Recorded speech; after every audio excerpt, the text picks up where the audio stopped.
আমার দিনী ভাইয়েরা, সুতরাং একটা কথা স্পষ্টভাবে শুনে রাখুন, আজ থেকে ১৫০০ বছর পূর্বে গোটা সমাজ থেকে জেনা, ব্যভিচার, খুন, গুম, রাহাজানি, ছিনতাই, বদমাইশি, ধর্ষণ বিশ্বনবী দূর করেছিলেন আল কোরআনের পার্লামেন্ট গঠনের মধ্য দিয়ে। আজকেও যদি গোটা বাংলাদেশ থেকে চুরি, ডাকাতি, জেনা, ব্যভিচার, খুন, গুম, রাহাজানি, ধর্ষণ দূর করতে হয়, আল্লাহর কোরআনের পার্লামেন্ট গঠন ছাড়া বিকল্প কোনো রাস্তা খোলা নাই, খোলা নাই, খোলা নাই। চ্যানেলটি সাবস্ক্রাইব করুন, বেল আইকনটি বেজে দিয়ে সাথেই থাকুন। সোনালী দিনের সেই ওমর খালিদ, আজ তোমাদের বড় প্রয়োজন। সোনালী দিনের সেই ওমর খালিদ, আজ তোমাদের বড় প্রয়োজন। তোমাদের অভাবে ধরণীতে আজ, তোমাদের অভাবে ধরণীতে আজ বাড়ছে জালিমের নিপীড়ন।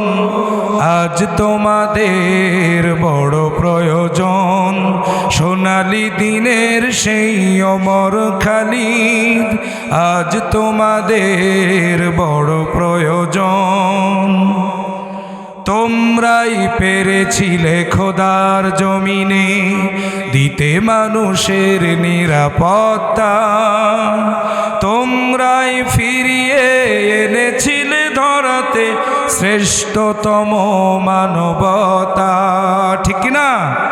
তোমরাই পেরেছিলে খোদার জমিনে দিতে মানুষের নিরাপত্তা। তোমরাই ফিরিয়ে এনেছিলে ধরাতে শ্রেষ্ঠতম মানবতা। আজ তোমাদের অভাবে মাজলুম জনতা দুঃখে দুঃখে সয়ে যায় জ্বালাতন। আজ তোমাদের বড় প্রয়োজন। সোনালী দিনের সেই ওমর খালিদ, আজ তোমাদের বড় প্রয়োজন। সোনালী দিনের সেই ওমর খালিদ, আজ তোমাদের বড় প্রয়োজন। তোমাদের অভাবে ধরণীতে আজ, তোমাদের অভাবে ধরণীতে আজ বাড়ছে জালিমের নিপীড়ন। আজ তোমাদের বড় প্রয়োজন। সোনালী দিনের সেই ওমর খালিদ, আজ তোমাদের বড় প্রয়োজন। আজ তোমাদের বড় প্রয়োজন। সম্মানিত হাজিরিন, আমরা আজকের কি শোনার জন্য বসেছি বলেন? আর একটু জোরে বলেন, আরো জোরে বলেন। কোরআন শোনার জন্য আমরা আজকের এই মাহফিলে বসেছি। আপনারা লিখেছেন তাফসিরুল কোরআন মাহফিল, অর্থাৎ যেই মাহফিলে কোরআন থেকে তাফসির হয়। কথা বলেন ঠিক কিনা? আমার দিনী ভাইরা, আমার বাবাজিরা, আল্লাহ রাব্বুল আলামিন এ কোরআনে কারিমটা কেন পাঠালেন আমাদের জানার দরকার আছে না নাই? আরো জোরে বলতে হবে, আছে না নাই? আমার দিনী ভাইয়ারা, এই পৃথিবীতে কোনো কিছুই উদ্দেশ্য ছাড়া সৃষ্টি হয় নাই। যেমন আমার দিনী ভাইরা, এই হাতের ঘড়িটা দেখতে পাচ্ছেন, এই ঘড়িটা তৈরি হয়েছে কি জন্য? যাতে সময়টা সঠিকভাবে নির্ধারণ করা যায়। এই জন্য হাতের যে মোবাইল ফোনটা দেখতে পাচ্ছেন, এই মোবাইল ফোনটা তৈরি হয়েছে কি জন্য? তথ্য যাতে সহজভাবে আদান প্রদান করা যায়, এক জায়গার খবর সহজে যাতে আর এক জায়গা থেকে নেওয়া যায়, সেই জন্য। আমার দিনী ভাইরা, ক্যামেরাগুলো আবিষ্কার হয়েছে কি জন্য? যাতে করে এই সুন্দর মুহূর্তটাকে সেভ করে রাখা যায়, ভিডিও করে রাখা যায়, এই জন্য। মাইক আবিষ্কার হয়েছে কি জন্য? যাতে করে আমার কথাগুলো আপনাদের কর্ণকোহরে সহজে পৌঁছে যায়, সেই জন্য। গাড়ি আবিষ্কার হয়েছে কি জন্য? যাতে করে যাতায়াতের ব্যবস্থা, যাতায়াতের পথটা যেন সহজগম্য হয়, এই জন্য। তাহলে এখানে যে লাইটগুলো আপনারা দেখতে পাচ্ছেন, এই লাইটগুলো তৈরি হয়েছে কি জন্য? যাতে করে এই জায়গাটায় কিছুক্ষণের জন্য অন্ধকার দূর করে আলোকিত করে রাখে, এই জন্য। তাহলে আমরা দেখতে পাই এই পৃথিবীতে কোনো কিছুই উদ্দেশ্য ছাড়া তৈরি হয় নাই। যদি কোনো কিছু উদ্দেশ্য ছাড়া তৈরি না হয়ে থাকে, আল্লাহ পাক রব্বুল আলামিন এত বড় একটা কিতাব আমাদের জন্য পাঠালেন, দিলেন। সেই আল্লাহর কিতাব রব্বুল আলামিন এই পৃথিবীতে পাঠাইছেন, আল্লাহর বুঝি কোনো উদ্দেশ্য নাই? আরেকটু জোরে বলেন, আছে না নাই? আরো জোরে বলেন, আছে না নাই? সেই উদ্দেশ্য কি? চলুন আমরা কোরআন থেকে জেনে তারপরে মূল আলোচনায় ঢুকবো ইনশাআল্লাহ।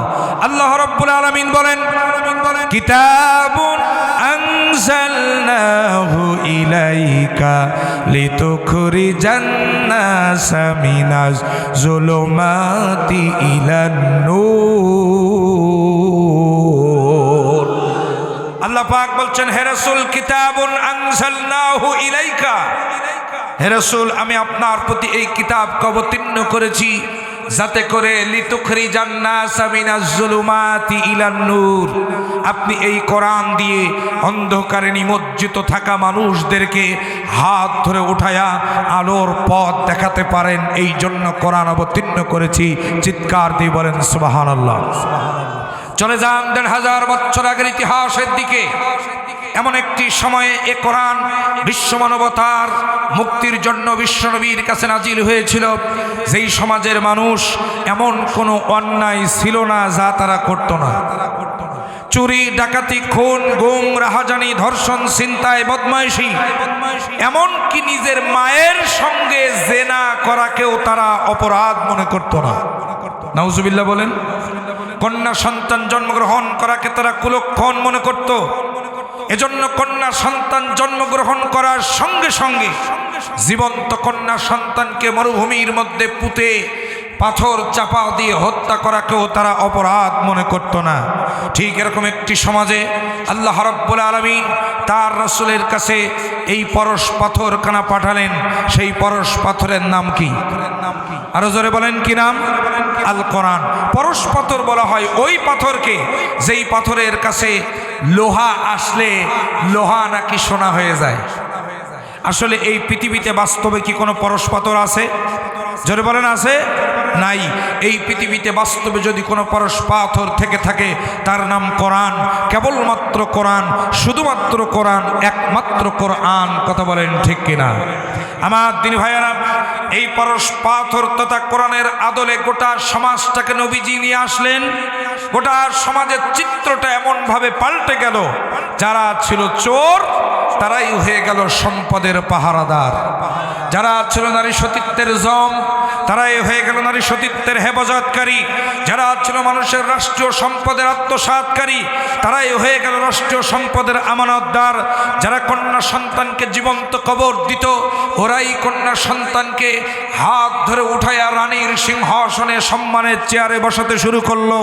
লোক তৈরি হয়ে গেল সোনার মানুষ। হজরতে আবু বকর, হজরতে উমার, হজরতে ওসমান, হজরতে আলী রিদওয়ানুল্লাহি তাআলা আলাইহিম আজমাইন।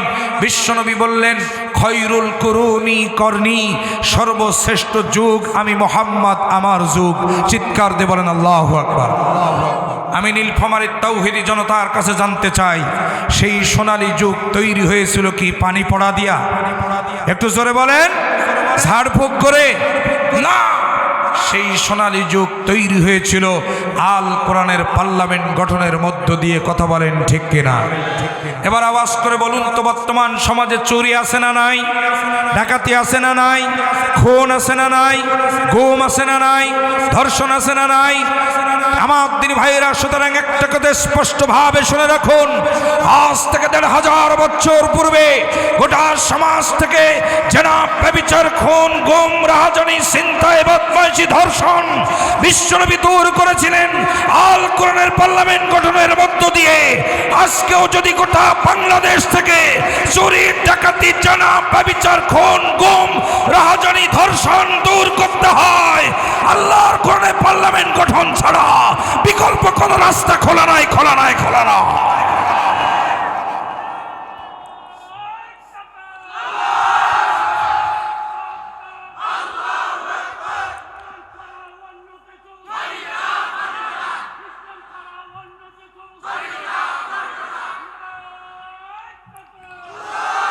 আল্লাহ কবুল করুন। জোরে বলেন আমিন, আরো জোরে বলেন আল্লাহুম্মা আমিন।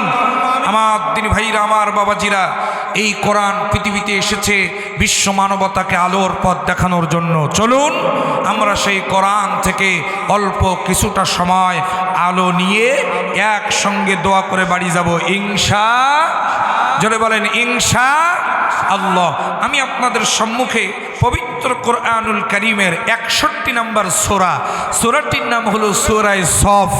একটু আওয়াজ দিয়ে বলেন কত নাম্বার সূরা? একটু জোরে বলেন।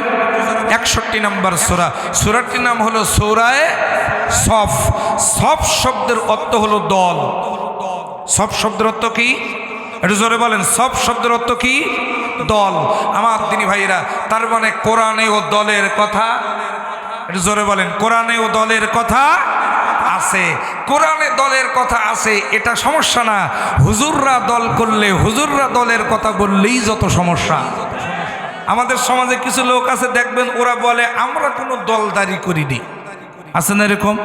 আরো যেরকম আছে না, আমরা কোনো ঝামেলার মধ্যে নেই, নামাজ পড়বো, রোজা রাখবো, এরপরে দান সত্য করবো, টুকটাক দাড়ি রাখবো, মাথায় টুপি পরবো, হাতে তসবি নিয়ে এ সকাল সন্ধ্যা মসজিদে যাবো আসবো, ব্যাস লা ইলাহা ইল্লাল্লাহ, যে যা পারে করুক, কারোর কিছু বলবো না, লা ইলাহা ইল্লাল্লাহ। এরকম লোক আমাদের সমাজে আছে না নাই? আরো জোরে বলেন আছে না নাই? আছে। আমার দিনী ভাইরা, আমার বাবাজিরা, একটা কথা শুনে রাখেন, যে বলে আমি কোনো দলদারি করিনি, ও হলো টাটকা মুনাফিকের বাচ্চা। আরো জোরে বলেন, আরো জোরে বলেন। হয় আপনাকে ইসলামের বিপক্ষে থাকতে হবে, না ইসলামের পক্ষে থাকতে হবে। ইসলামের বিপক্ষে আর পক্ষের মাঝখানে কোনো থাকার সুযোগ নেই, হয় পক্ষে না হয় বিপক্ষে। আর একজন ইমামদার হিসেবে আমরা সবাই ইসলামের পক্ষে থাকব, তার মানে আল্লাহর দল আমাদের করতে হবে। যে আল্লাহর দল করবে না, এ জান্নাতে যেতে পারবে না। সোজা কথা। কথাকে বুঝতে পেরেছেন? দল কয়টা? আরো জোরে বলেন। দুইটা, এক আল্লাহর দল আর একটা হলো শয়তানের দল।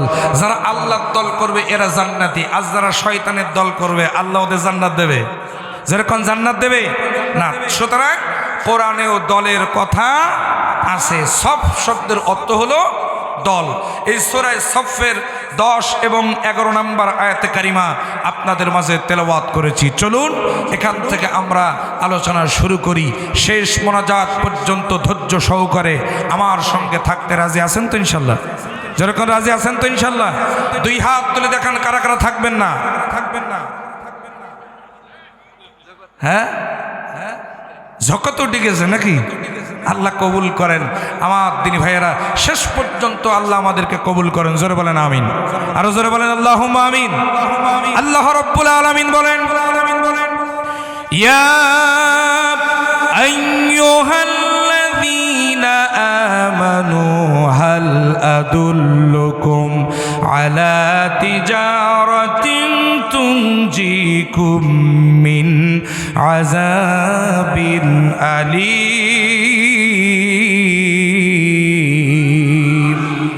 আল্লাহ পাক বলছেন, ইয়া আইয়ুহাল্লাযীনা আমানু, ওহে তোমরা যারা ঈমান এনেছো, হে ঈমানদারগণ, হাল আদুল্লুকুম আলা তিজারাতিন তুনজিকুম মিন আযাবিন আলীম, আমি আল্লাহ কি তোমাদেরকে এমন একটি ব্যবসার কথা বলে দেব না, যেই ব্যবসাটা করলে পরে তোমরা জাহান্নামের কঠিন আযাবে আলীম থেকে মুক্তি পেয়ে যাবে। জোরে বলেন না সুবহানাল্লাহ। ব্যবসার কথা বলছেন কে? তাহলে আজকের আমরা ব্যবসা করব আল্লাহর সাথে। সুবহানাল্লাহ বলেন, আরো জোরে কান সুবহানাল্লাহ। কার সাথে ব্যবসা করব? আরো জোরে কান, কার সাথে? আল্লাহর সাথে আমরা ব্যবসা করব। আল্লাহ বলছেন, হে ঈমানদারগণ, আমি আল্লাহ কি তোমাদেরকে এমন একটি ব্যবসার কথা বলে দেব না? তার মানে অবশ্যই বলবো। সুবহানাল্লাহ বলেন। ব্যবসার কথা আল্লাহ কেন বললেন? কারণ এই পৃথিবীর মানুষ ব্যবসাটারে ভালো বোঝে। কি বলেন? ব্যবসাটারে সবচাইতে ভালো বোঝে। আমার দিনী ভাইয়েরা, লেখাপড়া জানে না, নাম সই করতে পারে না, এরকম বহু মানুষ ব্যবসায় অনেক ভালো। আছে না নাই? যেরকম আছে না নাই? আছে। ওই যে একটা কিতাবের মধ্যে পড়ছিলাম যে একজন কিয়ামতের ময়দানে আল্লাহ রাব্বুল আলামিন একজনকে ধরেছেন। তো তাকে আল্লাহ পাক বলছেন, তোমার তো নেকি আর পাপ সমান হয়ে গেছে, এখন তোমাকে জান্নাতে যাবা না জাহান্নামে যাবা? তো লোকটি বলতেছে, আল্লাহ জান্নাতও বুঝি না জাহান্নামও বুঝি না, আমার যে জায়গায় গেলে 2 টাকা লাভ হয় সেই জায়গায় দাও। কথা মনে বোঝেন নাই? লোকটা দুনিয়ায় ছিল ব্যবসায়ী, কি ছিল? পাকা ব্যবসায়ী ছিল। বলছে জান্নাতও বুঝি না জাহান্নামও বুঝি না, যেখানে গেলে আমার 2 টাকা লাভ হয় আমার সেই জায়গায় দাও। তার মানে মানুষ ব্যবসাটা ভালো বোঝে। সুবহানাল্লাহ বলেন, আর যেরকম সুবহানাল্লাহ। এজন্য আল্লাহ পাক বলছেন, ব্যবসা করবা আমার সাথে, এমন ব্যবসার কথা তোমাদেরকে বলে দেব যেই ব্যবসা করলে কঠিন জাহান্নামের আযাবে আলিম থেকে মুক্তি পেয়ে যাবে। জোরে বলেন সুবহানাল্লাহ। এই সেই ব্যবসাটা কি আমরা শুনতে রাজি আছেন ইনশাআল্লাহ? যেরকম রাজি আছি না? আল্লাহর সাথে ব্যবসা করতে রাজি আছেন? কারা কারা 2 হাত তুলে আল্লাহকে দেখান। লিল্লাহে তাকবীর। ভাইরা, এখন ব্যবসা করতে গেলে পুঁজি লাগে। কি লাগে? এটা যেরকম কি লাগে? পুঁজি লাগে। আমরা এই ব্যবসায় কি পুঁজি খাটাবো, কি পুঁজি দিয়ে আল্লাহর কাছে ব্যবসাটা করব, আমরা সেই ব্যবসার কথা এখন আল্লাহ তাআলা আমাদেরকে বলতেছেন। আর এই ব্যবসা এমন একটি ব্যবসা, দুনিয়ার ব্যবসায় লাভ আছে লসও, বলেন লাভ আছে লসও। আর আল্লাহর সঙ্গে যে ব্যবসা আমরা এখন করতে যাচ্ছি, এই ব্যবসায় কোনো লস নাই। তিজারাতান লান তাবুর, এই ব্যবসায় কোনো লস নাই, শুধু লাভ আর লাভ। যেরকম সুবহানাল্লাহ, আর যেরকম সুবহানাল্লাহ। আর সেই লাভটা কি? লাভ হলো জান্নাত। লাভ কি? আর যেরকম লাভ কি? জান্নাত আর জাহান্নাম থেকে বাঁচা। এজন্য আমরা সবাই ব্যবসা করব কার সাথে? আর যেরকম কার সাথে? আল্লাহর সাথে। আমার দিনী ভাইয়েরা, এবার আল্লাহ রাব্বুল আলামিন বলেন, সেই ব্যবসার কথা আমি আল্লাহ এবার তোমাদেরকে বলছি। ওই ব্যবসা করার জন্য তোমরা যারা অদাবদ্ধ হলে, তোমরা যারা হাত উঁচু করলে, আমি আল্লাহ আমাকে সাক্ষী রেখে তোমরা যারা বললে আমি আল্লাহ আমার সঙ্গে ব্যবসা করতে চাও, এই ব্যবসা করতে হলে তোমাদের 3টা পুঁজি লাগবে। জোরে কোন কয়টা? আর জোরে কোন কয়টা? 3টা পুঁজি লাগবে। এই 3টা পুঁজি খাটায় যদি তোমরা আমার সঙ্গে ব্যবসা করতে পারো, আমি আল্লাহ তোমাদের জাহান্নামকে হারাম করে দেব, জান্নাতের মেহমান বানায় দেব। জোরে কোন সুবহানাল্লাহ। কয়টা পুঁজি? সবাই হাত তোলেন, হাত তোলেন। ডান হাতের 3 আঙ্গুল উঁচু করেন। জোরে বলেন কয়টা? আরো জোরে। জোরে হলো না? 3টা পুঁজি খাটায় যদি আমার সঙ্গে ব্যবসায় তোমরা যোগদান করো, জীবনের গুনাহ মাফ, আর তোমাদেরকে আমি আল্লাহ তাআলা জাহান্নাম থেকে বাঁচায়া জান্নাতের মেহমান বানায় দেব। জোরে কোন সুবহানাল্লাহ। এবার লক্ষ্য করেন, 1 নম্বর পুঁজি হলো তুমিনুনা বিল্লাহ।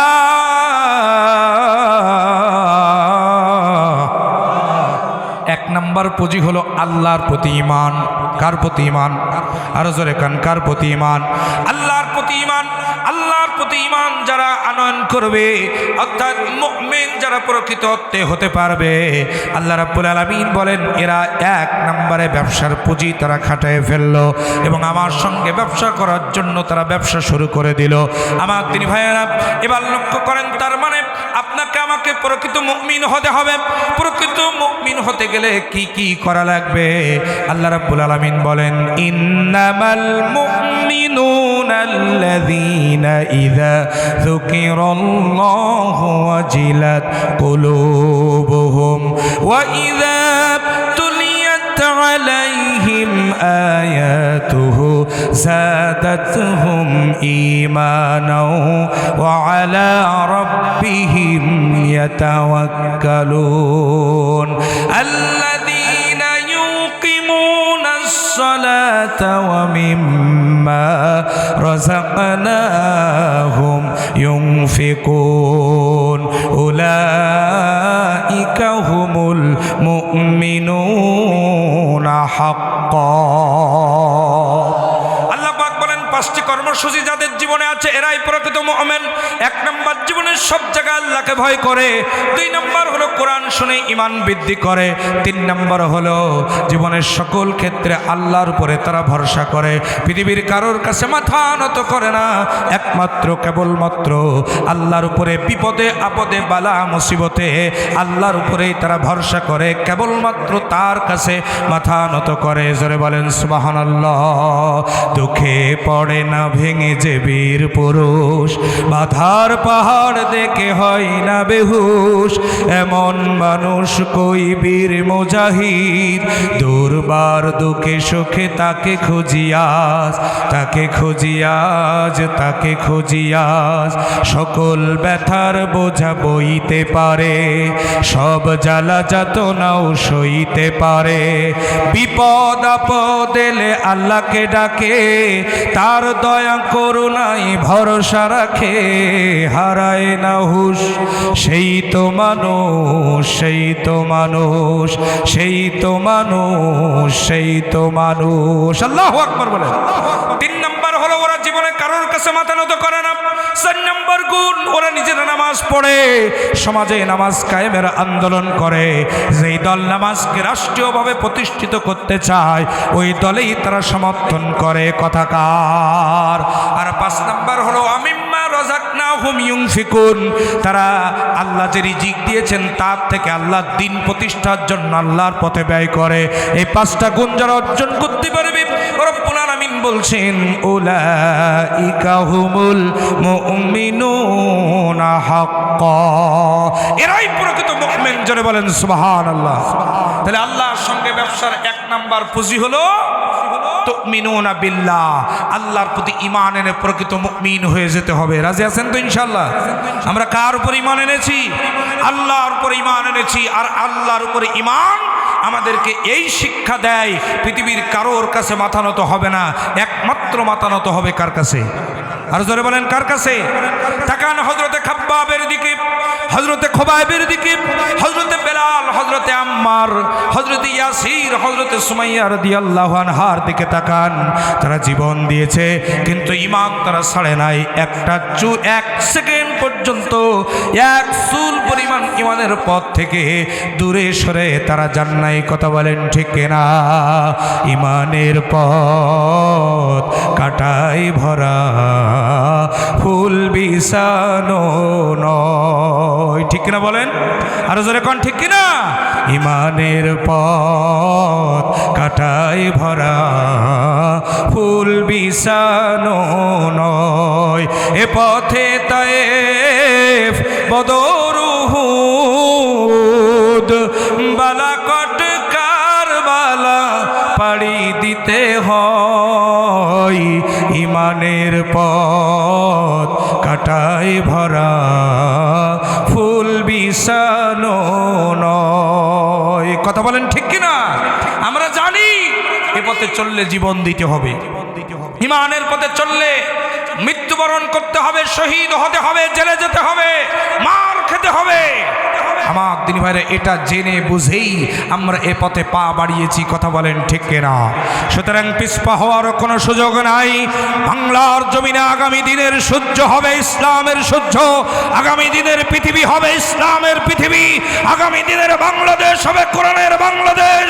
আর কোরআনের বাংলাদেশ হিসাবে এই জমিনকে বিনির্মাণ করার জন্য ঈমানের বলে বলিয়ান হয়ে আল্লাহর উপর অবিচল আস্থার ভরসা রেখে ময়দানে যদি ডাক দেওয়া হয়, মাথায় কাফনের কাপড় বেঁধে শাহাদাতের তামান্না নিয়ে রাজপথে নেমে যেতে রাজি আছেন কারা কারা? দুই হাত তুলে আল্লাহকে দেখা।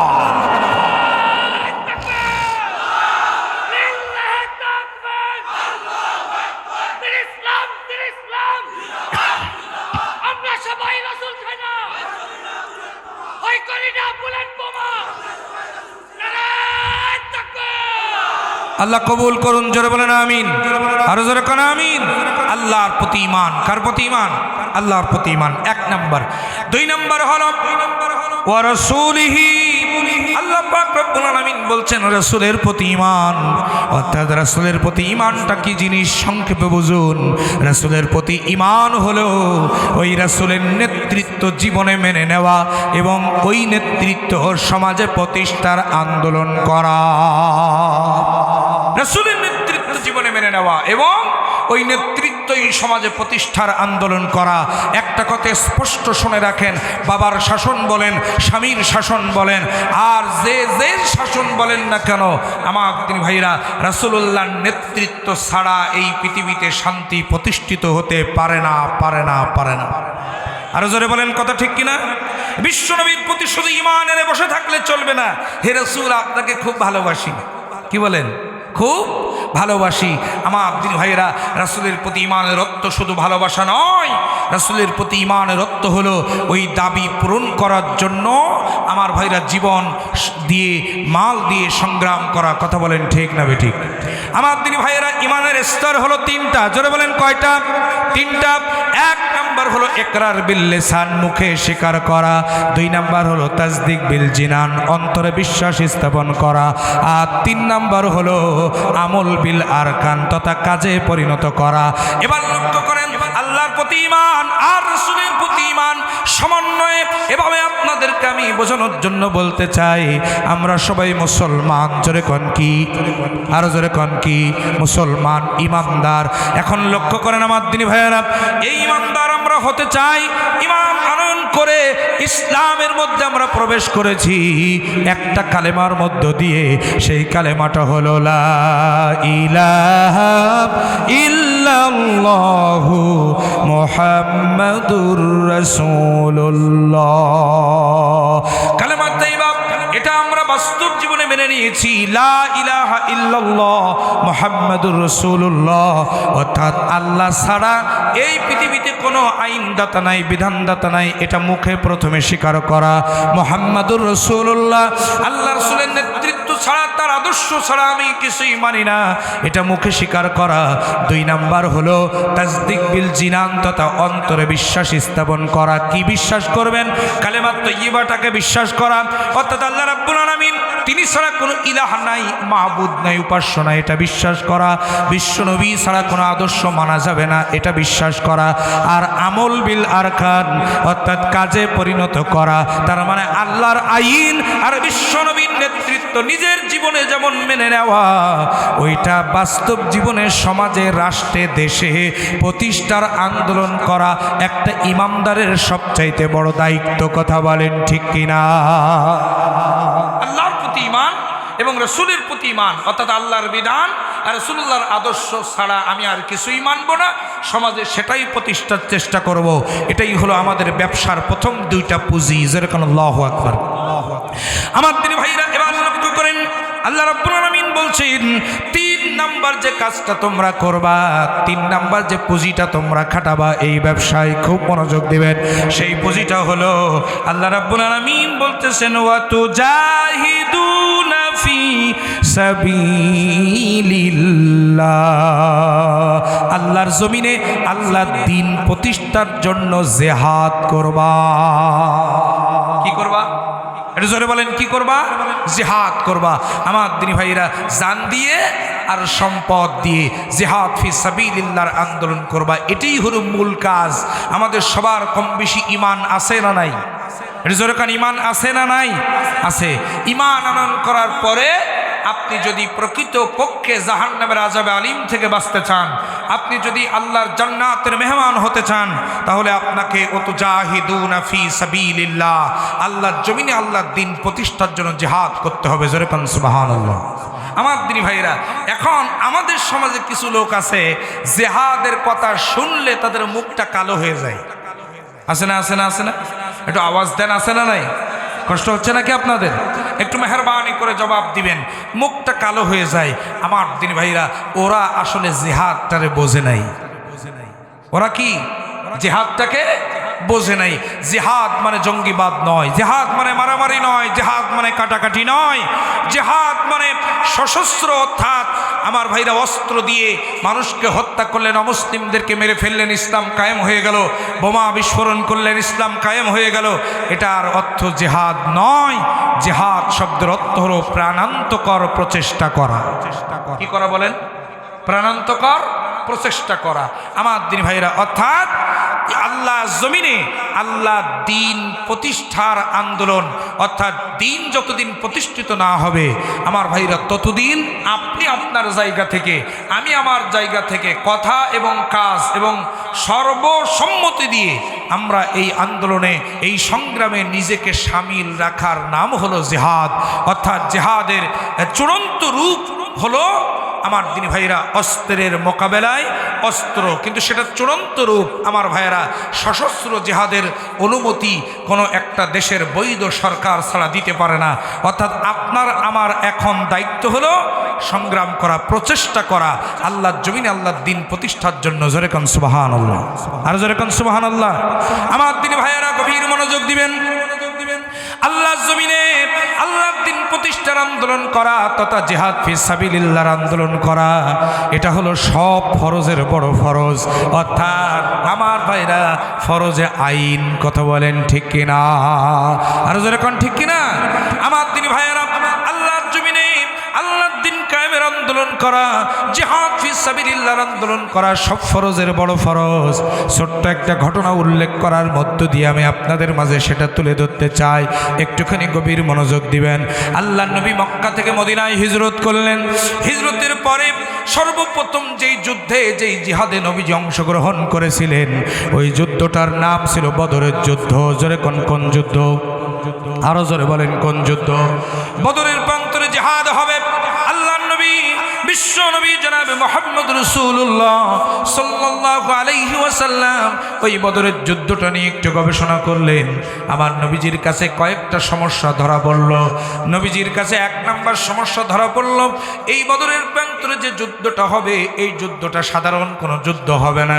এই যুদ্ধটা হবে আত্মীয়র বিরুদ্ধে আত্মীয়র যুদ্ধ। অর্থাৎ ভাই ইসলাম কবুল করেছে, মক্কা থেকে মদিনায় হিজরত করে চলে গেছে, আর এক ভাই ইসলাম কবুল করে নাই, মক্কায় রয়ে গেছে।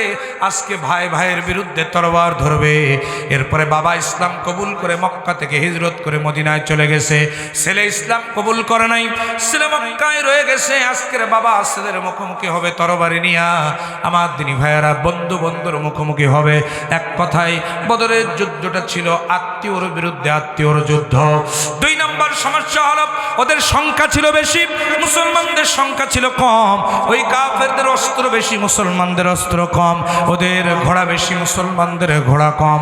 আমার দিনী ভাইয়েরা ওদের খাবার বেশি, মুসলমানদের খাবার নাই, থাকলেও খেতে পারবে না। তার কারণ ওই যুদ্ধটা হয়েছিল 17ই রমজান। ফরজ রোজা রেখে তারপরে যুদ্ধ করতে হবে। জোরে কোন আল্লাহু আকবার। এই কয়েকটা সমস্যার সম্মুখীন হয়ে আল্লাহর নবী বিশ্ব নবী জনাবে মুহাম্মদ রাসূলুল্লাহ সাল্লাল্লাহু আলাইহি ওয়াসাল্লাম বদরের যুদ্ধের আগের দিন অর্থাৎ 16ই রমজান আসরের নামাজ আদায় করে নবীজি সাহাবায়ে কেরামদের দিকে ফিরে মসজিদে নববীতে দাঁড়িয়ে একটা বক্তব্য দিলেন। সেই বক্তব্যটা কি বুখারী শরীফ কিতাবুল মাগাজিতে উল্লেখ করা হয়েছে। আল্লাহ রাব্বুল আলামিনের হাবিব বলেন, ও আমার সাহাবীরা, জান্নাতে কে কে যেতে চাও নাম লেখাও। আল্লাহু আকবার বলেন, আরো জোরে বলেন আল্লাহু আকবার। জান্নাতে কে কে যেতে চাও নাম লেখাও। অর্থাৎ আগামীকাল বদরের প্রান্তরে জিহাদ হবে, যুদ্ধ হবে। ইয়া রাসূলুল্লাহ, ও আমার সাহাবী, বিশ্বনবী বললেন, আমার সাহাবীরা, এই বদরের প্রান্তরে আমি রাসূল আমার সঙ্গে যারা ওই দিন আগামীকাল বদরের মাঠে ইসলামের পক্ষে যুদ্ধ করতে যাবে, আল্লাহ রাসূল বলেন, আমি যেই জান্নাতের মধ্যে থাকব, আমি রাসূল ঘোষণা দিলাম কিয়ামতের ময়দানে ওরা একই জান্নাতে আমার সঙ্গে থাকবে। আমি যে জান্নাতের মধ্যে থাকব, এই জান্নাতের মধ্যে একই সঙ্গে একই জান্নাতে ওরা থাকবে যারা আমার সঙ্গে আগামীকাল যুদ্ধ করতে যাবে। যেরকম সুবহানাল্লাহ। আমার দিনী ভাইয়ারা, বিশ্বনবীর এই ঘোষণার পরে প্রথম কাতার থেকে কাউকে পাওয়া গেল না, দ্বিতীয় কাতার গেল, তৃতীয় কাতার গেল, চতুর্থ কাতার গেল, পঞ্চম কাতার গেল। 5টা কাতার থেকে কোনো সাহাবী নাম লিখালেন না। সবাই মাথা নিচু করে বসে আছেন, যেহেতু যুদ্ধটা সাধারণ যুদ্ধ না। একটু মনোযোগ দেন। কত রাত তো ঘুমিয়ে কাটালেন, 1 ঘন্টা আল্লাহর কোরআনের জন্য একটু ব্যয় করে যান। আমার দিনী ভাইয়ারা, আল্লাহর নবী বিশ্বনবী 5টা কাতার থেকে যখন কেউ কোনো সাহাবী দাঁড়ালেন না, নবীজির মনটা খারাপ হয়ে গেল, মুখটা মলিন হয়ে গেল। এমন তো অবস্থায় 6 নম্বর কাতার থেকে একজন বর্ষিয়ান সাহাবী, মোটামুটি বয়স হয়েছে, যুবক মানুষ, 26 বছরের টকবগে যুবক, নাম হলো তার হযরতে মিকদাদ রাদিয়াল্লাহু তাআলা আনহু। তিনি দাঁড়ায় যেয়ে বললেন, ইয়া রাসূলুল্লাহ, ইয়া হাবিবাল্লাহ, আপনি জান্নাতি ব্যক্তিদের নামের তালিকা করতেছেন। নবী গো, আমি দেখতে পাচ্ছি আপনি আল্লাহর হক রাসূল। সুবহানাল্লাহ বলবেন না? আপনার আহ্বানের ভিতরেই আছে জান্নাত। ইয়া রাসূলুল্লাহ, আপনি জান্নাত জান্নাতি ব্যক্তিদের তালিকা করতেছেন, 1 থেকে 5টা কাতার কোনো সাহাবী নাম লিখালো না। আমি আর বসে থাকতে পারলাম না, 6 নম্বর কাতার থেকে আমি উঠে দাঁড়ায় গেলাম। ইয়া রাসূলুল্লাহ, আমি মিকদাদ, আমার নামটা আপনি 1 নম্বরে জিহাদের খাতায় লিখায় না। নবীজি বললেন, মিকদাদ, আমি কেমনে তোমার নামটা লিখাই? কারণ কিছুক্ষণ আগে আমি তোমার বিবাহ পড়িয়েছি। আল্লাহু আকবার বলেন। হুরে মদিনা, এই মদিনার সবচেয়ে সুন্দরী রমণীর সঙ্গে তোমাকে বিবাহ দিয়েছি। শুধু তাই নয়, মিকদাদের যে বিবাহটা হয়েছিল ইতিহাস লিখতেছে, 2টা একটা দাড়িপাল্লা টাঙানো হয়েছিল, একটা পাল্লায় তার স্ত্রীকে দেয়া হয়েছিল, আর একটা পাল্লায় স্বর্ণ মুদ্রা দিয়া সমান সমান ওজন করে স্ত্রীর মহরানা আদায় করে দিয়ে তিনি বিবাহ করেছিলেন। কিছুক্ষণ পরে বাসর সজ্জা, নবীজি বললেন, ও মিকদাদ, কেমন করে আমি তোমার নামটা জান্নাতীদের তালিকায়, জিহাদের তালিকায় লিখাই? হযরতে মিকদাদ কি জবাব দিলেন? হযরতে মিকদাদ বললেন, ইয়া রাসূলুল্লাহ, ইয়া হাবিবাল্লাহ, এই জমিনে যদি ইসলাম না থাকে, বিবাহ দিয়ে কি হবে? বউ দিয়ে কি হবে? বছর দিয়ে কি হবে? ওগো নবীজি, আমি কিচ্ছু চাই না, আমি শুধু চাই আগামী কাল বদরের প্রান্তরে যে যুদ্ধ হবে, ওই যুদ্ধে ইসলামের পক্ষে তরবারি ধরে আমি আল্লাহর দ্বীনের জন্য শহীদ হয়ে জান্নাতের মিছিলে হাজির হতে চাই। আমাকে শহীদ করে সেই মিছিলে শামিল করে নিও। জোরে বলেন আমিন, আর জোরে কোন আমিন। আমাকে শহীদ করে সেই মিছিলে শামিল করে নিও, যেই মিছিলের নেতা আমির হামজা, খোবায়েব খাব্বাব, আল্লাহর ছিল যারা অতি প্রিয়, শামিল করে নিও। আমাকে শহীদ করে সেই মিছিলে শামিল করে নিও। জোরে বলেন আমিন। আমার দিন ভাইরা, ইতিহাস দেখেন, যখনই ইসলামী আন্দোলন স্বাধীনতার সার্বভৌমত্ব হুমকির মুখোমুখি হয়েছে, তখনই জীবন বাজি রেখে সর্বাগ্রে রুখে দাঁড়িয়েছে যুব সমাজ। আরো জোরে বলেন কারা? আরো জোরে বলেন কারা? যুব সমাজ। আপনি দেখেন না, বিগত স্বৈর শাসক 17 বৎসর মানুষের রাতের ভোট, দিনের ভোট রাতে চুরি করে, আমার ভাইরা আমানতের খেয়ানত করে জগদ্দল পাথরের মতো মানুষের মাথার উপরে চেপে বসেছিল। বাঙালি জাতি অনেক চেষ্টা করেছে, অনেক আন্দোলন করেছে, অনেক জীবন গিয়েছে, কিন্তু এই জগদ্দল পাথরকে সরাতে পারে নাই। সর্বশেষ আপনাদের রংপুরের কৃতি সন্তান শহীদ আবু সাঈদ বুকটা পেতে দিয়ে বলেছিল, বুকের ভিতরে অনেক ঝড়, বুক পেতেছি গুলি কর। জালেম শৈর শাসকের ওই প্রথার দ্বারা তাকে গুলি করে জান্নাতের মিছিলে পাঠিয়ে দিয়েছে। শহীদ আবু সাঈদ জীবন দেওয়ার পরে একজন যুবক আর পেছনের দিকে ফিরে তাকায় নাই। তারা বুক পেতে দিয়ে বলেছে, একটাই, এক দফায় এক দাবি, স্বৈরাচার কখন পালাবি? আমার ভাইয়ের দাবি নিয়ে যখন যুব সমাজ রাজপথে নেমে গিয়েছে, 2600 শহীদের রক্তের বিনিময়ে স্বৈরাচার জালিম পালাতে বাধ্য হয়েছে। কথা বলেন ঠিক কিনা? আমি আজকের নীলফামারীর যুব সমাজকে বলতে চাই, তোমরা একবার দাঁড়িয়ে গিয়েছ, এই জমিনে স্বৈরাচার পালাতে বাধ্য হয়েছে, আর একটা বার দাঁড়িয়ে যেতে হবে। তোমরা যদি আর একটা বার দাঁড়িয়ে যাও, মাথায় কাপড়ের কাপড় বেঁধে এ বাংলার জমিন কোরআনের জমিন হয়ে যাবে। রাজি আছো? যারা যারা দুহাত তুলে আল্লাহকে দেখা। আল্লাহ কবুল করুন। জোরে বলেন আমিন, আরো জোরে বলেন আমিন। যুগে যুগে কালে কালে যুবকদের রক্তের উপরে ইসলাম প্রতিষ্ঠিত হয়েছে। কথা বলেন ঠিক কিনা? আরো জোরে কোন ঠিক কিনা? আমার দিন ভাইয়েরা গভীর মনোযোগ দিয়ে দেন। হযরতে মিকদাদ রাদিয়াল্লাহু তাআলা আনহু যখন নাম লিখালেন, এদিকে তাকান, হযরতে মিকদাদ রাদিয়াল্লাহু তাআলা আনহু যখন নাম লিখালেন, এক এক করে আমার দিনী ভাইয়েরা নবীজির খাতায় অন্যান্য সাহাবীরা নাম লিখাতে লাগলো। এক পর্যায়ে দেখা গেল 311 জন সাহাবী নাম লিখাইছে। জোরে কোন কয়জন? 311 জন সাহাবী নাম লিখাইছে। আল্লাহর নবী পরের দিন ফজরের পূর্বক্ষণে আমার নবীজি সেহরি করলেন, সেহরি করে রওনা দিলেন বদরের মাঠের দিকে। 311 জন সাহাবী নিয়ে বিশ্বনবী যখন রওনা দিলেন, ছোট্ট ছোট্ট দুইটা বাচ্চা, একজনের নাম হলো হযরতে মাআজ আর একজনের নাম হলো হযরতে মুআজ রাদিয়াল্লাহু তাআলা আনহু। আপন মায়ের পেটের দুইটা ভাই চলে আসলো বিশ্বনবীর কাছে, এসে বলতে লাগলো, ইয়া রাসূলুল্লাহ, ইয়া হাবিবাল্লাহ, আপনি 311 জন সাহাবী নিয়ে জান্নাতের দিকে রওনা দিচ্ছেন, আমরা কি অপরাধ করলাম? আমাদেরকেও আপনার সাথী করে জান্নাতের পথে নিয়ে চলুন। নবীজি বললেন, তোমাদেরকে নিয়ে যাওয়া যাবে না, কারণ তোমরা ছোট মানুষ, এত ছোট বাচ্চাদেরকে নিয়ে যাওয়ার অনুমতি নাই। আল্লাহু আকবার বলেন। আমার দিনী ভাইরা, ছোট্ট বাচ্চা দুটি কান্না শুরু করলো। বিশ্বনবী অনেকগুলো পরীক্ষা নিরীক্ষা করে তাদেরকেও নিয়ে নিলেন। 313 জন সাহাবী নিয়ে বদরের প্রান্তরে আমার নবীজি হাজির হয়েছে। আমার দিনী ভাইয়েরা, বদরের প্রান্তরে সকালবেলা 17ই রমজান নবীজি যখন হাজির হয়েছে, ওদিক দিয়া আবু জেহেল 1000 কাফের, জোরে কোন কয় হাজার, আরো জোরে কোন কয় হাজার, 1000 কাফের সৈন্য নিয়ে আবু জেহেল রওনা করেছে মক্কা থেকে। আমার দিনী ভাইয়েরা, ওরা মক্কা থেকে বদরের মাঠে যখন এসেছে, আগের থেকে আবু জেহেল ষড়যন্ত্র করেছে। সেই ষড়যন্ত্রটি হলো মুসলমান আর সাহাবীদেরকে, বিশ্বনবীকে থাকতে দেবে বালু মাটিতে আর ওরা নেবে শক্ত মাটি। আমার ভাইরা, আবু জেহেলের টার্গেট ছিল বালু মাটিতে যদি মুসলমানরা থাকে ওদের পাগুলো স্লিপ করবে, ঘোড়ার পাগুলো স্লিপ করবে। এই সুযোগে আমরা শক্ত মাটি থেকে ওই নরম মাটিতে, বালু মাটিতে যে আক্রমণ করে ময়দান আমাদের দখলে আনবো, ময়দান আমাদের দখলে আনবো। এজন্য ষড়যন্ত্র করে নবীজি আর সাহাবীদেরকে থাকতে দিল বালু মাটিতে আর ওরা নিল শক্ত মাটি। আল্লাহু আকবার বলেন। আমার দিনী ভাইয়েরা, তাহলে কয়েকটা সমস্যার সম্মুখীন হলেন নবীজি।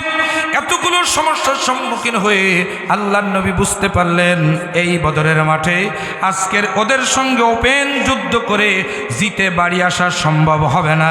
এই জন্য আল্লাহ রাসূল সাল্লাল্লাহু আলাইহি সাল্লাম ওই বদরের মাঠে বালুর মধ্যে সেজদায় পড়ে গেলেন। জোরে বলেন সুবহানাল্লাহ। নবীজি সেজদায় পড়ে চোখের পানি ছেড়ে দিয়ে কাঁদতে লাগলেন আর একখানা দোয়া করলেন। কি দোয়া?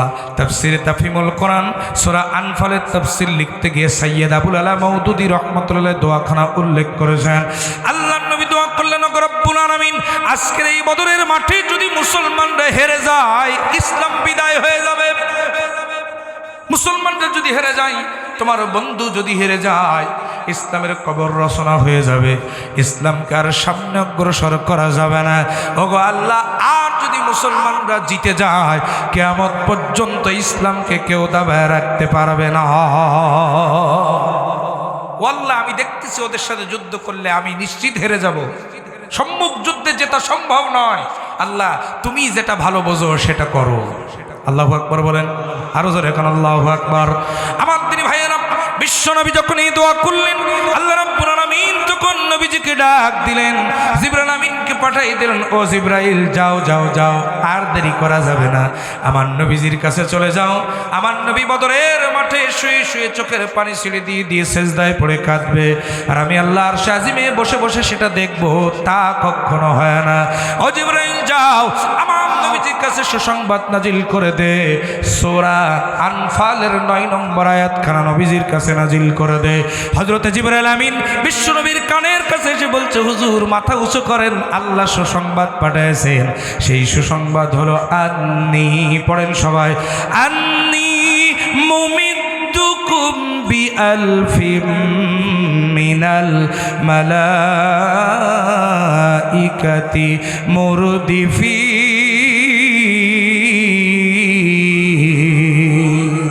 হাবিব বিশ্বনবী, আপনি টেনশন করবেন না। বদরের মাঠে হক আর বাতিলের যে চূড়ান্ত লড়াই হতে যাচ্ছে, এই লড়াইয়ে মুসলমানদের পক্ষে যুদ্ধ করার জন্য আল্লাহ পাক আসমান থেকে 1000 সশস্ত্র ফেরেশতা নাজিল করবে। আর জোরে বলেন সুবহানাল্লাহ, আর জোরে কোন সুবহানাল্লাহ। আল্লাহ রাব্বুল আলামিন সূরা হামিম সাজদা 30 নম্বর আয়াতে বলছেন, ইন্নাল্লাযীনা قالوا ربنا الله ثم استقاموا تتنزل عليهم الملائكة আরো জোরে বলেন আল্লাহু আকবার। কষ্ট হচ্ছে আপনাদের? একটু জোরে করেন আল্লাহু আকবার। আল্লাহ পাক বলছেন যারা আমাকে রব বলেছে, আমাদের রব কে? আরো জোরে করেন না, আমাদের রব কে?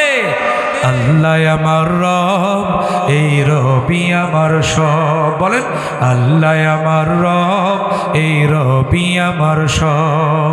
দমে দমে তনু মনে তারি অনুভব। আল্লাহ আমার রব, এই রবি আমার সব। তোমার দুনিয়াতে আমি যেদিকে তাকাই, অথই নেয়ামতে ডুবে আছি সবাই। আল্লাহু আকবার। তোমার দুনিয়াতে আমি যেদিকে তাকাই, অথই নেয়ামতে ডুবে আছি সবাই। পাক পাখালির গানে শুনি তাসবিহ কলো রব, তাসবিহ কলো রব। আল্লাহ আমার রব, এই রবি আমার। সবাই সবাই আল্লাহ আমার রব, এই রবি আমার। দমে দমে তনু মনে তারি অনুভব। আল্লাহ আমার রব, এই রবি আমার সব। আমাদের রব কে? আল্লাহ পাক বলছেন যারা আমি আল্লাহ আমাকে রব মানে সুম্মাস্তাকামু, অতবার এক কথাটির উপরে দৃঢ় থাকে, ইস্তেকামাত থাকে, প্রতিষ্ঠিত থাকে, অনড় থাকে, অবিচল থাকে, হাজারো বাধা বিপত্তিকে উপেক্ষা করে আমার প্রতিষ্ঠান বাই যারা দাঁড়িয়ে থাকে, ওরা যখন কোনো বিপদে পড়ে যায় আমি আল্লাহ তাআলা কাতারে কাতারে ফেরেশতা নাজিল করে ওদের সমস্ত বিপদকে আমি আল্লাহ উদ্ধার করে দেই। কয় হাজার ফেরেশতা? আরো জোরে কন্যা কয় হাজার? আমার নবীজি মাথা উঁচু করে না, নবীজি সিজদায় পড়ে কাঁদতেই আছেন।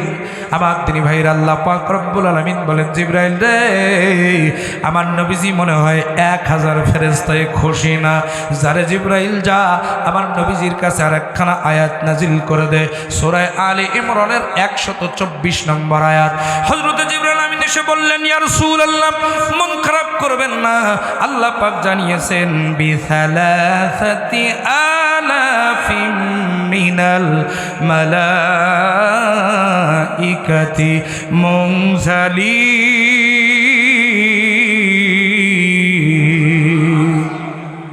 3000 ফেরেশতা পাঠাবো। সুবহানাল্লাহ বলবেন না? আরো জোরে কন্যা সুবহানাল্লাহ। আমার তিনি ভাইরা, নবীজি মাথা উঁচু করে না, চোখের পানি ছেড়ে কাঁদতেই আছেন। নবীজির চোখের পানি বদরের মাঠে বালুর মধ্যে পড়ে বালুগুলো ভিজে কাদা হয়ে যাচ্ছে, নবীজি তবুও মাথা উঁচু করে না। আমার আল্লাহ বলেন জিবরাইল রে, আমার নবী মনে হয় 3000 ফেরেশতায় খুশি না। যারা জিবরাইল যা আমার নবীজির কাছে আর একখানা আয়াত নিয়ে যা, সূরা আলে ইমরানের 125 নম্বর আয়াতখানা নাজিল করে দে। হযরতে জিবরাইল আমিন এসে বললেন হে রাসূল, আপনি মাথা উঁচু করুন, কাঁদবেন না। আল্লাহ আপনাকে আবার সুসংবাদ দিয়েছেন বিখামসাতি, পড়েন সবাই, বিখামসাতি আলাফিম মিনাল মালাইকাতি মুসাউইমিন। 5000 ফেরেশতা পাঠিয়ে দেব। সুবহানাল্লাহ বলেন, হাত তুলে বলেন সুবহানাল্লাহ। আরো জোরে কন্যা সুবহানাল্লাহ। 5000 ফেরেশতা পাঠাবো, আপনি মাথা উঁচু করেন। আল্লাহর নবী মাথা উঁচু করে না, কাঁদতেই আছে। কি আশ্চর্য ঘটনা আমার দিনী ভাইয়েরা। এবার আমার আল্লাহ রাব্বুল আলামিনের হাবিবের ফেরেশতা আমার সাহাবীরা আবু বকর, ওমর, উসমান, আলী বিশ্বনবীকে এসে বলে নবীজি 1 3 5 আল্লাহ 3 বার ঘোষণা দিয়েছেন, আপনি যদি মাথা উঁচু না করেন আল্লাহ বেরাজ হতে পারেন, আপনি মাথা উঁচু করুন। আমার নবী কারোর কোনো কথা ভ্রুক্ষেপ করলেন না, কর্ণপাত করলেন না, নবীজি কাঁদতেই আছে। আমার আল্লাহ এবার জিবরাইল আমিনকে ডাক দিয়ে বলে জিবরাইল রে, মাঝখান থেকে সরে যাও, আমি আমার বন্ধুর সঙ্গে সরাসরি কথা বলতে চাই। আরো জোরে কান আল্লাহু আকবার। আমার দিন ভাইরা, জিবরাইল আমিন মাঝখান থেকে সরে গেলেন। আল্লাহ রাব্বুল আলামিন ডাক দিয়ে বলেন ইয়া রাসূলুল্লাহ, ইয়া হাবিবাল্লাহ, আপনি কি হলে মাথা উঁচু করবেন ওটা আমি আল্লাহ ভালো জানি। সুবহানাল্লাহ বলে, আর জোরে কান সুবহানাল্লাহ। আমার নবী এমন নবী ছিলেন যাকে খুশি করার জন্য সব সময় আমার আল্লাহ ব্যাকুল থাকতেন। আরো জোরে কোন সুবহানাল্লাহ, আরো জোরে কোন না সুবহানাল্লাহ। ওই নবীকে ভালোবাসেন তো? জোরে কোন ভালোবাসেন তো? পাইলে নিরালাই গো নবী, পাইলে নিরালাই, বলেন সবাই বলেন, পাইলে নিরালাই গো নবী, পাইলে নিরালাই। ওই কপালে চুমু খাবো, ওই কপালে চুমু খাবো, চরণ ধুলি মাখবো গাই, পাইলে নিরালাই গো নবী, পাইলে নিরালাই, পাইলে নিরালাই গো নবী, পাইলে নিরালাই। ওই মদিনা কত দূরে, লোহিত সাগরের পাড়ে, মদিনারি সোনার ঘরে, মদিনারি সোনার ঘরে আছেন তিনি সর্বদাই, পাইলে নিরালাই গো নবী, পাইলে নিরালাই, পাইলে নিরালাই গো নবী, পাইলে নিরালাই। দুই কদমে চুমু খাবো, দুই কদমে চুমু খাবো, চরণ ধুলি মাখবো গাই, পাইলে নিরালাই গো নবী, পাইলে নিরালাই, পাইলে নিরালাই গো নবী, পাইলে নিরালাই। ভাই 12টা বেজে গেছে, আজকে এই পর্যন্ত থাক। চলবে চলবে চলবে, দেখি চলবের পক্ষে কারা কারা দুই হাত তোলেন।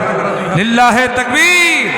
আমার দিনী ভাইয়েরা, আল্লাহ রাব্বুল আলামিন বললেন, ওগো আমার হাবিব, আপনি কি হলে মাথা উঁচু করবেন ওটা আমি আল্লাহ জানি।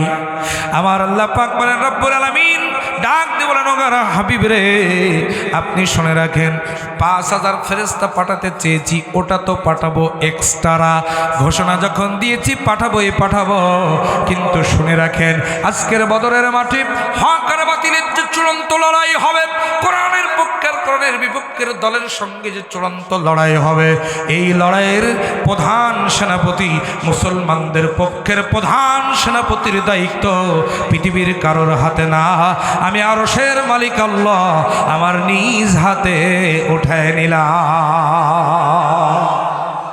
আরো জোরে আল্লাহু আকবার। এবার নবীজি মাথা উঁচু করেছেন, সুবহানাল্লাহ বলবেন না? আরো জোরে কন্যা সুবহানাল্লাহ। সব ফরজের বড় ফরজ যে জিহাদ ফি সাবিলিল্লাহর আন্দোলন, এটা বোঝানোর জন্য ঘটনাটা নিয়ে আসতেছি, একটু মনোযোগ দিয়ে দেন। নবীজি মাথা যখন উঁচু করেছেন, সবাই তাকিয়ে দেখেন নবীজির চোখের মধ্যে পানি আর মুখের মধ্যে হাসি। আরো জোরে কোন সুবহানাল্লাহ। আমার দিনী ভাইরা, একটু আওয়াজ দিয়ে বলেন তো, চোখে পানি থাকতে থাকতে মুখে হাসি দিতে পারেন যিনি, তিনি কে? আরো জোরে কোন, তিনি কে? 4 তারিখ রাতের বেলাও আমরা তাহাজ্জুদ পড়ে কেঁদেছি, কথা বলেন। আমার দিনী ভাইরা, মানুষের অন্তরের ভিতরে একটি ভীতিকর পরিস্থিতি বিরাজ করছিল যে আল্লাহ হয় আমাদেরকে এ জালেম থেকে মুক্ত করো, না হলে আমাদেরকে শহীদ করো, ঠিক কিনা বলেন? আমার দিনী ভাইয়েরা, আমি সাতক্ষীরার রাজপথে সেদিন দেখেছিলাম 5ই আগস্ট 2024 সাল। আমার দিনী ভাইয়েরা, সেদিন জোহরের নামাজ হলো রাজপথে, লক্ষাধিক মানুষ সাতক্ষীরার রাজপথে জোহরের নামাজ আদায় করলেন। আমার ভাইরা, ইসলামী ছাত্র শিবিরের একজন ভাই, জেনারেল শিক্ষিত মানুষ, তিনি দোয়া করলেন জোহরের নামাজে। জেনারেল শিক্ষিত মানুষ দোয়া করলে এত কান্নার এত সুন্দর দোয়া হয় আমার জীবনে আমি শুনি নাই। তিনি দোয়া করলেন, গগন বিদারী চিৎকারে আকাশ বাতাস মুখরিত হয়ে গেল, চোখের পানি, মানুষ বুক ভেসে কেঁদে কেঁদে অস্থির। এদিকে আমাদের ভাইরা শহীদ হয়ে যাচ্ছে, গুলি খাচ্ছে বিভিন্ন জায়গায়, ফ্লাইওভারের রক্তগুলো লেগে আছে এখনো পর্যন্ত। আমার দিন ভাইরা, আমার বাবাজিরা, গভীর মনোযোগ দিয়ে দেন। ওই চোখের পানি থাকতে থাকতেই, মোনাজাত শেষ হতে না হতেই আমরা দেখতে পেলাম স্বৈরাচার জালিম সরকার পেছনের রাস্তা দিয়া চোরের মতো, শিয়ালের মতো লেজ গুটিয়ে হেলিকপ্টার উঠে মামুবাড়ি দিল্লি চলে গেছে। আরো জোরে বলেন ঠিক কিনা?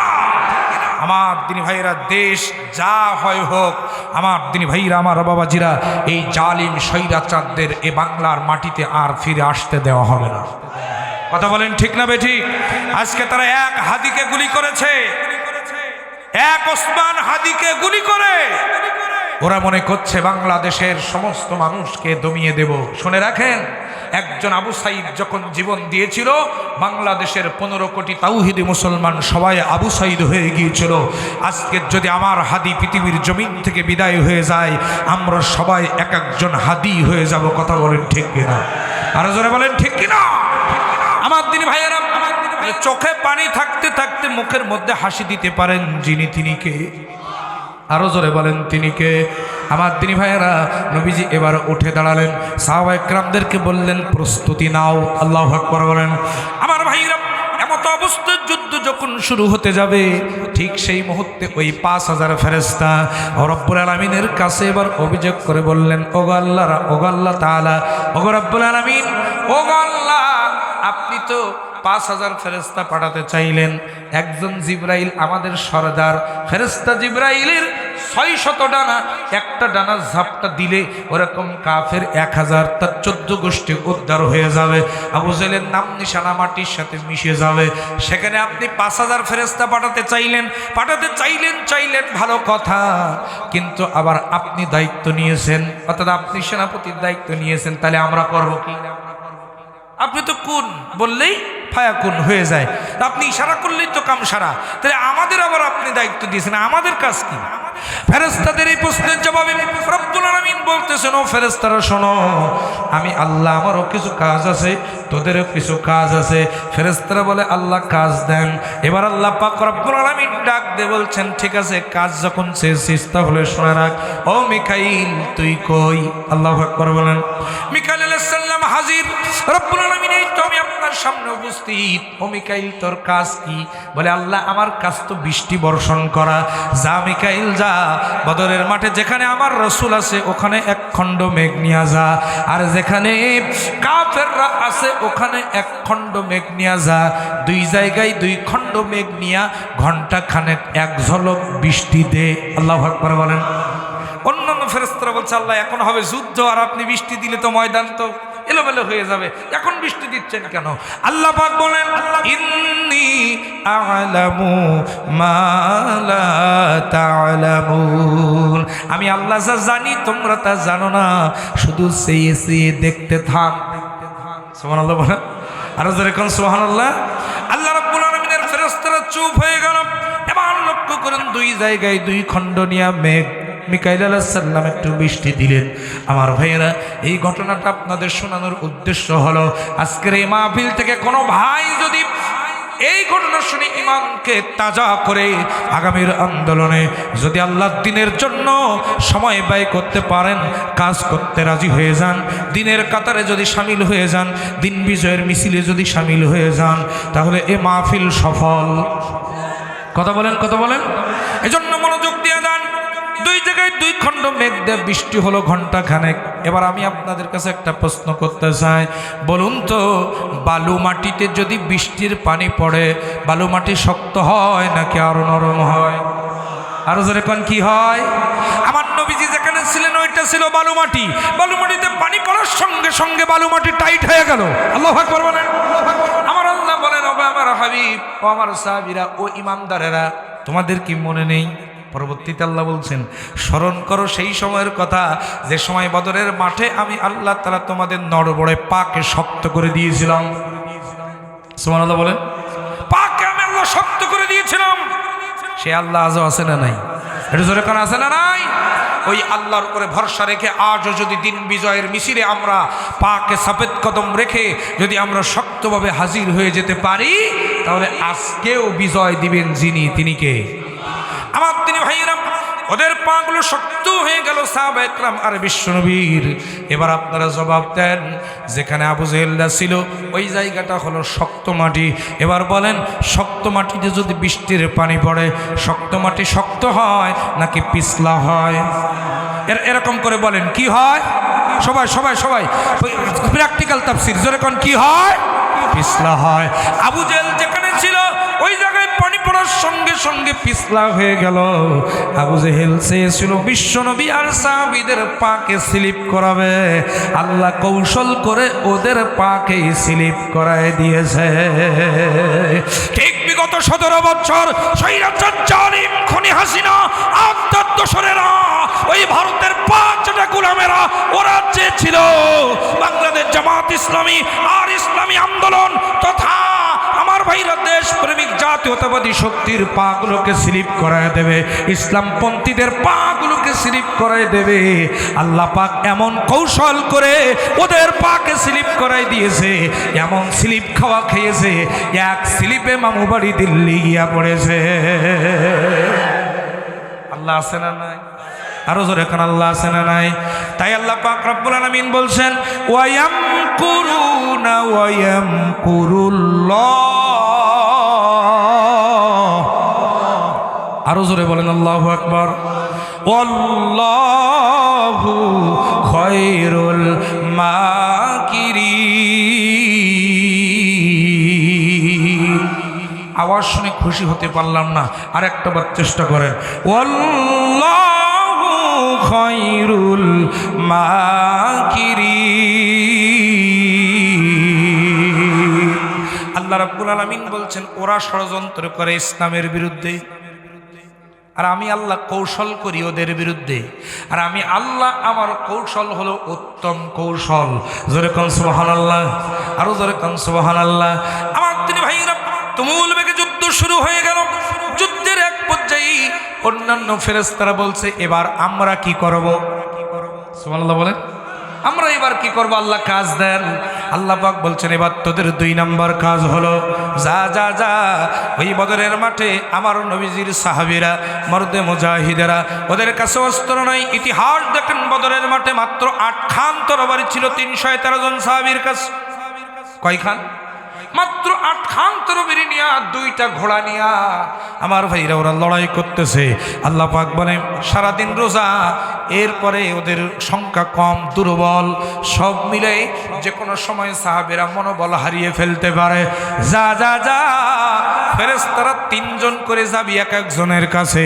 ডান পাশে থাকবে একজন, বাম পাশে থাকবে একজন, আর সামনে থাকবে একজন। আরো জোরে বলেন না সুবহানাল্লাহ।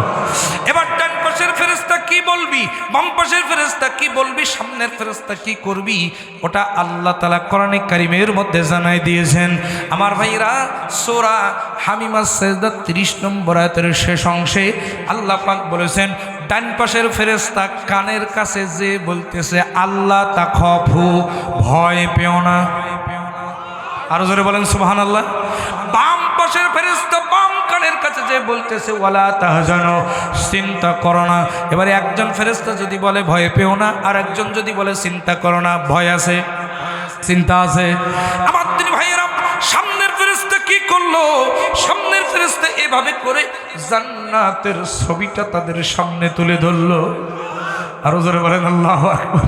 জান্নাতের ছবিটা তাদের চোখের সামনে এভাবে তুলে ধরে আল্লাহর ফেরেশতা বলছে ওয়া আবশিরু বিল জান্নাহ, ওয়া আবশিরু বিল জান্নাহ, ওয়া আবশিরু বিল জান্নাহ। এই দেখো তোমার জান্নাত, মারো কোপ। সুবহানাল্লাহ বলেন। প্র্যাকটিক্যাল তাফসীর বোঝেন। ওয়া আবশিরু বিল জান্নাহ, এই দেখো তোমার জান্নাত, মারো কোপ। সাহাবায়ে কেরাম বলছেন আল্লাহ কি দিয়ে কোপ দেব? তরবারি তো নাই। আল্লাহ পাক বলতেছেন, আল্লাহর হাবিব বলতেছেন তরবারি লাগবে না।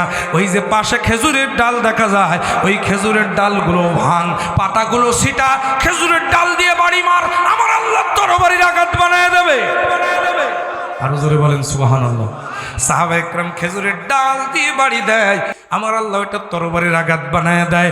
হাতে লাগলে হাত কেটে পড়ে যায়, গদ্দানে লাগলে গদ্দান কেটে পড়ে যায়, পায়ে লাগলে পা কেটে পড়ে যায়, শরীরে লাগলে শরীর দ্বিখণ্ডিত হয়ে যায়। জোরে কান সুবহানাল্লাহ। ওই আল্লাহ আজও আছে না? জোরে কান আল্লাহ আছে না? আমার ভাইরা, আমার বাবাজিরা, ঘটনা এখানেই শেষ নয়। মাঝখানে শুধু একটা পয়েন্ট আপনাদের স্মরণ করিয়ে দিই। একটু বলুন তো, এই বদরের প্রান্তরে বিজয় কি মুসলমানদের হয়েছিল নাকি কাফেরদের? আরো জোরে বলেন। তার মানে এখান থেকে বোঝা যায় মাঝে মাঝে তরবারিওয়ালাদের বিজয় হয় না, বিজয় হয় খেজুরের ডালওয়ালাদের। আরো জোরে বলেন ঠিক কিনা? তার বাস্তব প্রমাণ 2024-এর জুলাই আগস্টের গণ অভ্যুত্থান। আমার ছাত্র জনতা, তরুণ যুবক, তারা যখন নেমে গিয়েছে রাজপথে, তাদেরকে মোকাবেলা করার জন্য, নিরস্ত্র মানুষদের মোকাবেলা করার জন্য গুলি করেছে। কি করেছে? বন্দুক দিয়ে গুলি করেছে।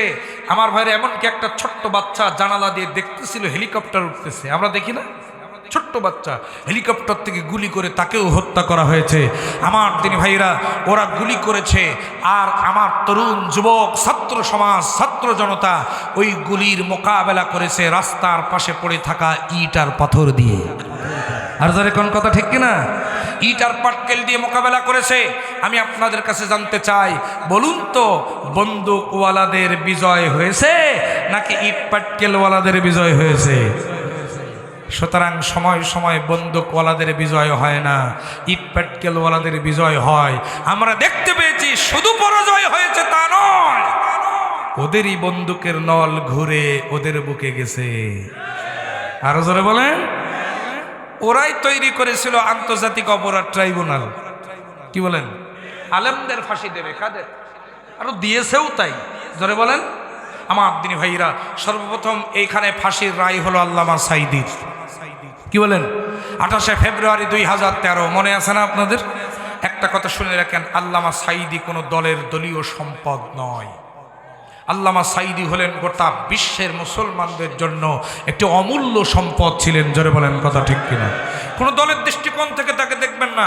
তাকে যখন ফাঁসির রায় দেওয়া হলো, আমার দিনী ভাইরা, 2 দিনে সারা বাংলাদেশে প্রায় 150-র অধিক মানুষ জীবন দিয়েছে। কথা বলেন ঠিক কিনা?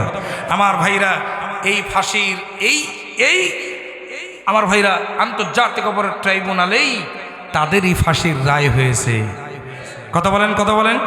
এমনকি আমরা দেখতে পেয়েছি তৎকালীন সময়ের বিএনপির কেন্দ্রীয় নেতা সালাউদ্দিন কাদের চৌধুরী সাহেব, তিনি বলেছেন, মাননীয় জজ সাহেব, তার যখন ফাঁসির রায় হয়, তিনি বলছেন, মাননীয় জজ সাহেব, এই আদালতটা যেন বন্ধ না হয়, এটা যেন চালু থাকে। কারণ আমার মন বলতেছে, যে আদালতে আমাদের ফাঁসি দিলেন, ওই আদালতে হয়তো একদিন ক্ষমতার রদবদল হলে তাদেরই ফাঁসি হতে পারে। আর হয়েছেও তাই। আরো জোরে কর। আমার ভাইরা, আমরা দেখলাম ফাঁসির রায় যখন হয়েছে, আল্লামা সাঈদী ওদের দাবি অনুযায়ী রাজাকার ছিল। কি ছিল? রাজাকার। 2 লক্ষ মা বোনকে ধর্ষণ করেছে স্বাধীনতা যুদ্ধের সময়, তার ভিতরে 1 লক্ষ একা ধর্ষণ করেছে সাঈদী সাহেব। যেরকম নাউজুবিল্লাহ। এই মামলায় তাকে ফাঁসির রায় দিল, আর জনগণ নিজের বুকের তাজা রক্ত ঢেলে দিল, প্রায় 150-র অধিক মানুষ। আর উনার যখন ফাঁসির রায় হলো, একটা কুকুরও মরিনি। এটা আসতে বললেন কেন? একটা কুকুরও মরিনি। কথা বলেন ঠিক না বেঠিক? আমার দিনী ভাইরা, এখন রায় কি সাংঘাতিক রায়। কি রায়? যেদিন গ্রেপ্তার হবে সেই দিন ফাঁসি হবে, কোনো আপিল চলবে না। আমার দিনী ভাইরা, তবে বাঁচার একটা পথ আছে। বাঁচার একটাই পথ আছে, সেই পথটা হলো বাংলাদেশের দণ্ডবিধি 400 সম্ভবত 87 ধারা মোতাবেক। ওখানে লেখা আছে স্পষ্ট, যদি কোনো স্ত্রী লোক বা যদি কোনো মেয়ে লোক তার মৃত্যুদণ্ডের রায় হয়, আর সে যদি কোনো কায়দায় গর্ভবতী হতে পারে, তাহলে তার সাজা মাফ।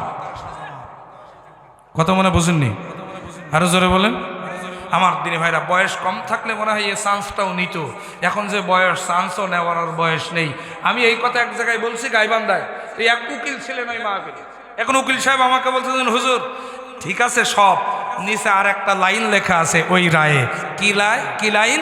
সে লাইনটা হলো, ও যদি গর্ভবতী হয় ভালো কথা, 2.5 বছরের জন্য সাজা মাফ, 2.5 বছর পরে সন্তান হবে, দুধ পান করা শেষ হলে তারপরে আবার ফাঁসি। মানে কোন রকম ছাড় নেই। আল্লাহু আকবার বলেন। এটা আমার আল্লাহর খেলা। জোরে কোন কার খেলা? আর জোরে কার খেলা?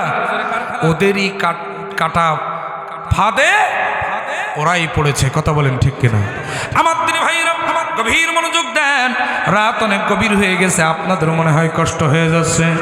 চলেন একটু সামনের দিকে যাওয়া যাক। ব্যবসা করব কার সাথে? আরো জোরে কোন কার সাথে? 1 নাম্বার হলো আল্লাহর উপরে ঈমান, 2 নাম্বার হলো রাসূলের প্রতি ঈমান, আর 3 নাম্বার হলো জিহাদ। এই জিহাদটা সব ফরজের বড় ফরজ। এটা বোঝানোর জন্য এই ঘটনাটা নিয়ে আসলাম। আমি আর মাত্র 10টা মিনিট আপনাদের কাছে সময় চাই, একটু মনোযোগ দিয়ে দেন। আমার দিনী ভাইরা, আল্লাহর নবী সাহাবীরা এবার যখন তুমুল বেগে যুদ্ধ শুরু হয়ে গেছে, যুদ্ধ চলতেছে, এবার কিন্তু মূল পয়েন্ট আমার ভাইয়ারা, যুদ্ধ চলতে চলতে জোহরের ওয়াক্ত যখন হয়ে গেছে, আল্লাহর নবী বললেন, ও আমার সাহাবীরা, যুদ্ধ বিরতি ঘোষণা করা হলো, এখন নামাজের সময় হয়েছে, নামাজে যেতে হবে। আমার নবী যখন এই কথা বললেন সাহাবায়ে কেরাম যুদ্ধ বিরতি দিয়া নবীজি আগে আগে যায়, সাহাবীরা পিছনে পিছনে যায়। নামাজ পড়ার জন্য একটা নিরিবিলি নিরাপদ জায়গায় যাওয়ার জন্য রওনা করেছেন। আমার নবী যখন যায়, সাহাবায়ে কেরাম যখন যায়, এমন তো অবস্থায় আমার আল্লাহ রাব্বুল আলামিন ডাক দিয়ে বলতেছেন, ওগো আমার হাবিব দাঁড়ান। সুবহানাল্লাহ বলেন। ওগো আমার রাসূল, ওগো আমার হাবিব দাঁড়ান। কই যান? বলে এই তো নামাজে যেতেছি। প্রথম কথা হলো, আমি আল্লাহ হলাম এই বদরের মাঠের প্রধান সেনাপতি। আপনি যুদ্ধবিরতি ঘোষণা দিলেন কেন? সেনাপতি তো আমি। আল্লাহু আকবার বলেন। সেনাপতি আমি আল্লাহ, আপনি যুদ্ধবিরতি ঘোষণা দিলেন কেন? নবীজি বলছেন নামাজে যেতে হবে, নামাজের সময় হয়ে গেছে।